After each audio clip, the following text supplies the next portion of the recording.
Dipeluk pria dari belakang, pakaian terbuka Amanda Manopo disorot lagi. Video Amanda Manopo mesra dengan seorang pria jadi sorotan netizen.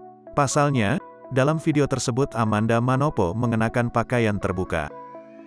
Baru-baru ini, cara berpakaian Amanda Manopo saat menghadiri pernikahan Glenca Cisara dan Randy John juga mendapat kritik dari para penggemarnya. Pakaian yang dikenakan Amanda Manopo dinilai terlalu terbuka. Setelah heboh pakaian Amanda Manopo di pernikahan Glenca Cisara, kini video lawas pemain Andin di sinetron Ikatan Cinta kembali viral.